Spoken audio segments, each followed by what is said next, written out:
On se retrouve aujourd'hui pour la lettre 70, la première lettre du livre 8. Alors, pas une lettre très réjouissante, mais c'est un peu dans la veine de celle d'hier.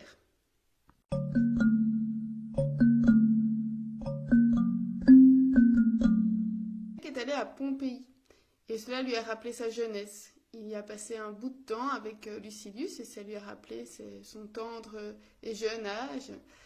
Et Lucilius et lui ont vu disparaître, dit-il, à l'horizon, leur enfance, leur jeunesse, l'âge où l'homme devient vieillard, et puis la vieillesse, qui nous amène à la fin du genre humain. Il dit ce n'est pas un écueil, c'est le port où il nous faut de toute façon nous rendre. Et chacun, en fait, va y aller selon le vent qui le souffle, seul plus ou moins fort. Et il ne faut pas toujours retenir la vie, vouloir aller le plus lentement possible vers le port. Ce qui compte n'est pas de vivre, mais c'est de vivre bien. Ça, il nous l'a déjà dit. Le sage vivra autant qu'il doit et pas autant qu'il peut. Ce qui compte, c'est où, avec qui, comment et ce que tu feras, plutôt que combien de temps cela va durer. Et si la fortune s'acharne, si le sort s'acharne sur toi, eh bien il faut envisager de quitter cette vie.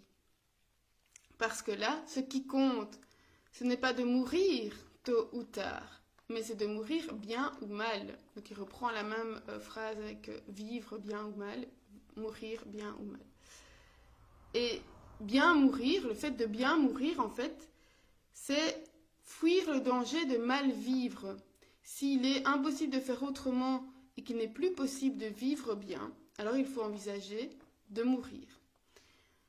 Il dit qu'un certain Télesphore, qui a été mutilé en fait par son ami, qui est le roi Lysimaque, alors il avait été mutilé, on lui avait coupé les oreilles et le nez et mis en cage, et on le nourrissait comme ça. Et certains lui disaient, mais dans l'état dans lequel tu es, arrête de manger et suicide-toi, en faisant grève de la faim, si on veut. Et il ne voulait pas se laisser mourir de faim parce qu'il disait que tant que l'homme vivait, il y avait de l'espoir. Donc l'homme peut tout espérer tant qu'il vit. Et Sénèque n'est pas d'accord, car pour lui, la vie ne doit pas être achetée à tout prix. Il nous dit que la fortune, elle peut tout sur celui qui vit, alors qu'elle ne peut plus rien sur celui qui sait mourir. Il nous l'a déjà dit ça. Mais attention, il ne faut pas hâter la mort si elle est imminente, par peur de la mort.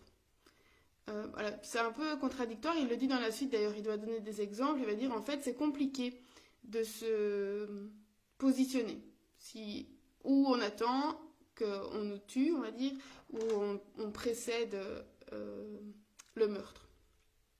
Donc il donne l'exemple de Socrate, il va donner beaucoup d'exemples dans cette lettre. Socrate, lui, il a attendu son châtiment pendant 30 jours. Donc il est resté en prison pendant 30 jours en attendant de boire la ciguë. Et donc Sénèque dit qu'il voulait respecter les lois et faire profiter ses amis de sa présence pendant ces derniers jours.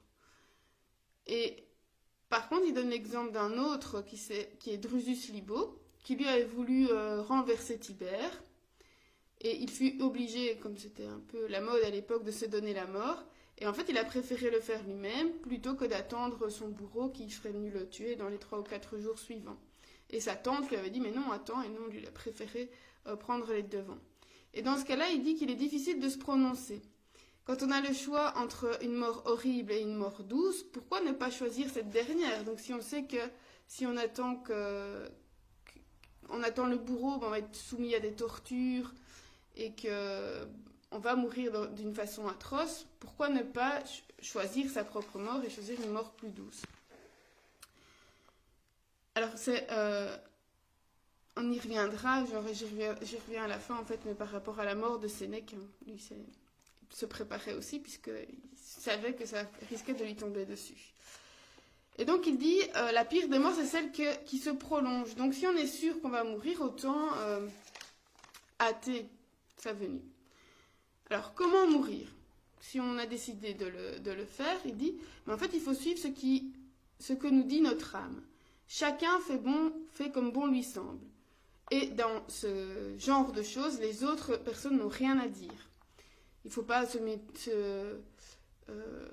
s'en faire de l'opinion, quoi que ce soit. Les autres n'ont rien à dire. C'est nous qui choisissons. Le but est de se soustraire rapidement à la fortune.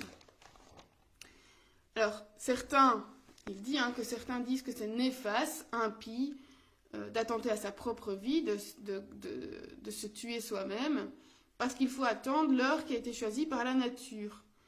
Mais en fait, Sénèque dit, mais faire comme ça, pour moi, c'est faire obstacle à notre liberté. Et d'ailleurs, il dit, la nature ne donnait qu'une entrée dans la vie, la naissance, mais elle a donné plusieurs portes de sortie, plusieurs issues.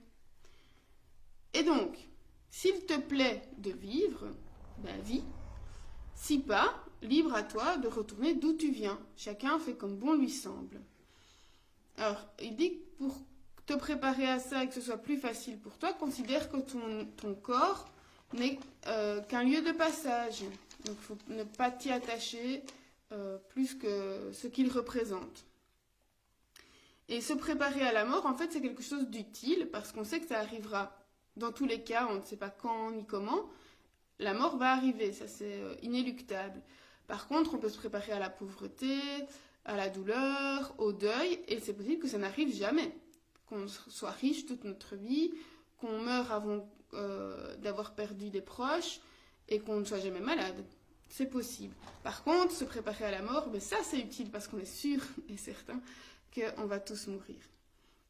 Alors après, il va donner des exemples d'hommes de basses conditions. Il dit en fait c'est des esclaves ou des gladiateurs qui, eux, se sont suicidés pour échapper à leur triste sort.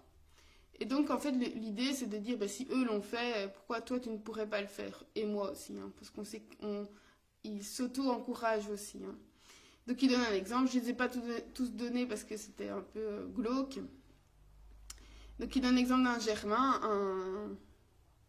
un gladiateur ou un esclave qui allait devoir aller se battre dans l'arène et qui lui, pour échapper à ce combat, en fait, s'est rendu dans les latrines et a utilisé, alors à l'époque, il utilisait des bâtons avec une éponge au bout, comme papier toilette, on va dire, qui était commun à tous. Et donc, ce pauvre homme, pour échapper à la servitude, en fait, s'est enfoncé ce bâton avec une éponge dans le fond de la gorge. Voilà, il dit donc, si certains arrivent même à faire ça, nous aussi on a le choix et d'avoir une mort plus douce, pourquoi est-ce qu'on ne le ferait pas? Donc, il dit pour nous qui avons vécu, qui avons longtemps étudié à l'école de la raison, eh bien, il ne faut pas nous défiler.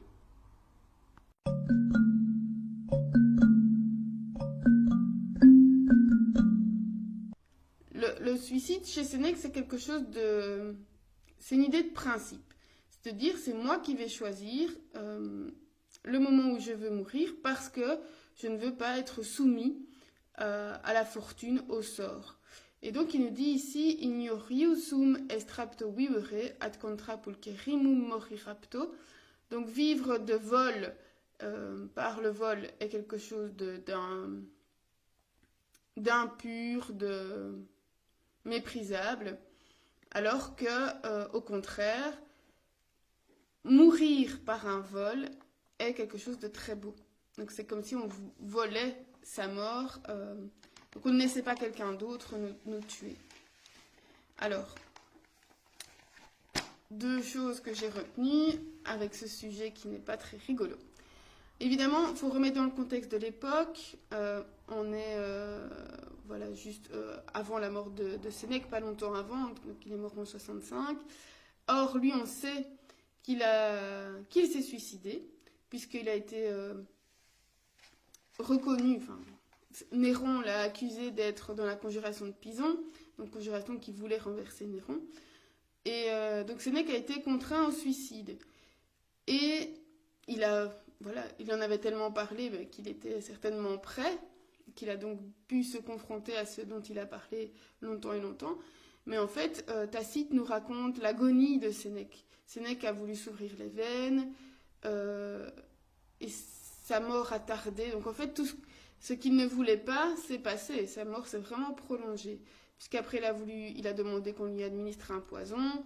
qui n'a pas non plus fait effet. Et finalement, ses serviteurs l'ont porté dans une étuve avec beaucoup de vapeur, des chaudes, et c'est ça qui finalement l'a fait mourir.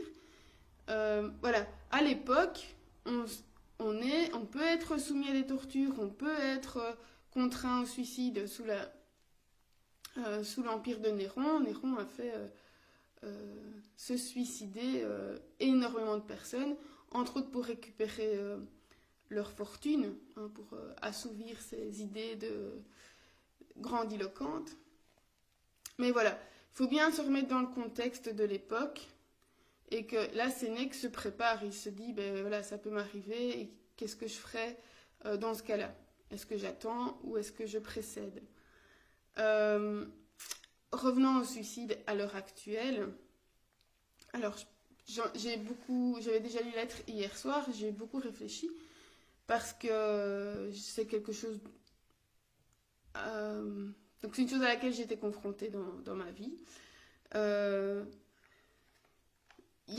va dire qu'il y a beaucoup de situations différentes. Voilà, je m'explique. On a par exemple le cas des gens qui sont malades, qui souffrent d'une maladie incurable et qui souffrent. Alors en Belgique, on a la loi sur l'euthanasie, évidemment qui est encadrée, chacun pense ce qu'il veut, mais c'est une possibilité pour les personnes qui en souffrent. Et comme, là, je suis d'accord avec Sénèque, c'est les gens qui décident, c'est leur vie, c'est leur souffrance. Voilà, s'ils savent qu'il n'y a aucun espoir. Voilà. Alors, là aussi, la question, c'est comment est-ce qu'on sait qu'il n'y a plus d'espoir? Il faut faire confiance en la médecine, enfin confiance en disant, voilà, si on nous dit que c'est fini, mais... Donc, voilà. Ça, je sais que il y aura toujours, il y a peut-être toujours un doute, mais je pense que la personne qui, elle la souffre, et que, voilà, c'est on va dire, son problème, enfin, son choix.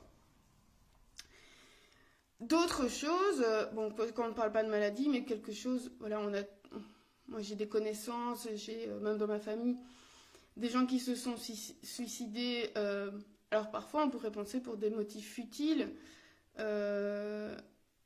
Pour nous, évidemment pour la personne, si elle est apte, enfin, si elle se retrouve à faire ça, c'est que pour elle c'est pas du tout futile. Et donc on peut soit avoir pas vouloir en parler parce qu'on a honte, parce qu'on a peur, pour plein de raisons. Et moi je suis toujours hyper triste que des gens parfois en arrivent à ça parce qu'ils n'ont trouvé personne à qui parler, ou ils ont eu peur d'en parler.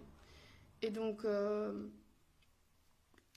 plus triste pour le moment, enfin on a été assez confrontés à ça dans l'enseignement, c'est les histoires de harcèlement où des jeunes sont harcelés et pour eux il n'y a vraiment plus d'issue autre que celle-là.